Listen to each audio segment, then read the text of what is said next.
खुलुमबाय गिबियाव नोंथांमोनखौ आंनि चेनेल वारिखौ समबारजों लोगोसे गोजोन हामलायनायखौ जासिहरबाय। दिनैनि बे भिडिअनि गेजेरजों दासिमनि मोननैसो खौरांफोर होगोन भिडिअखौ मोजां जोबोद खोनालांदो।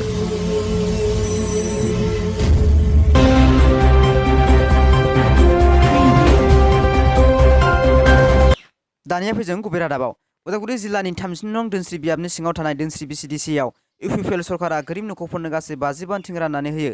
दोनस्रि बियाबनि सिङाव थानाय दोनस्रि बिसिडिसिआव इउपिपिएल सरकारा बिसिडिसिनि मासिगिरि अनजालु दैमारि टिसिएलटिसिनि मासिगिरि राजुगोरा मोसाहारि नुजाथिनायाव रावखौबो राव धोरोम गुबुन राजखान्थि हान्जा बासियालासेनो गोरिब नखर थाखोफोरनो गासै 50 बान्थिं राननानै होदों। रणबीर आरो आलिया बिसि फिसाय जाबाय। गोबाव समनिफ्रायनो हाबानिफ्राय भाइरेल जाबाय थानाय खौराङा मैया जोबनानै थांबाय। 2019 मायथाइनिफ्रायनो खोनाबाय थादोंमोन। मैया जाबाय हाबाया मुम्बाइआव जायो।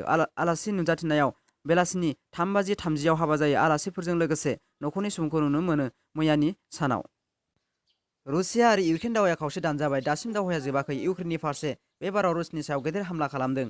खौरांनि बादिब्ला रासियानि गोहोगोरा जाहाज मस्क'भाखौ दंस' खालामबाय। बे समाव दरनै हादरनि दावहाया माब्ला जोबगोन बेनि जेबो थि सम नुहुराखै। दावहानि गुबुन गुबुन रुप लालांदों। रायजोआव मोसौ बैसागु फालिनाय रंजानायनि गेजेरावनो मोनसे जाथाय जानायनि खौरां मोन्दों। मोसौखौ थुखैनो लांनाय सासे सेंग्रानि जिउ गोमादों। बिसोरना सारियालिनि गोरै-गाहाय गामिनि दैसायाव जादों जाथाया। जिउ गोमानाय सेंग्रानि मुङा नितुल सैकिया। मोसौखौ थुखैनो दैसा बारहोनो नागिरनाय समावनो दैनि दोहौजों लांफाजायो। उनाव जायगानि रायजोफोरा नावजों गोथै देहाखौ बोखाङो। मोसौ बैसागो सानखालिनो बैसागोनि नेम खालामनाय समावनो बे जाथाय जानाया दुखु मोनहोदों बयखौबो। पुलिसनि जेआव आसाम पुलिसनि साख्रिनि मुङाव रां बिनाय सुबुङा गिबि मन्थ्रि हेमन्तनि बिथोननि उनावनो दालाल राजनि बेरेखा पुलिसफोरा नायबिजिरनानै गोबां दालालफोरखौ हमबाय। लोगोसे दालालफोरनिफ्राय गोजानाव थानोबो खावलायदों साधारन रायजोफोरखौ। बुधबारखालिनो हमनो हादों। साननै सिगाङाव आसाम पुलिसनि साख्रिनि मुङाव गोबां रां बिदोंमोन सासे सुबुङा। बिनि कल रेकर्डिंबो भाइरेल जादोंमोन। बिनि उनावनो पुलिसफोरा नायबिजिरनानै मनज तामुली मुंनि सुबुंखौ हमो।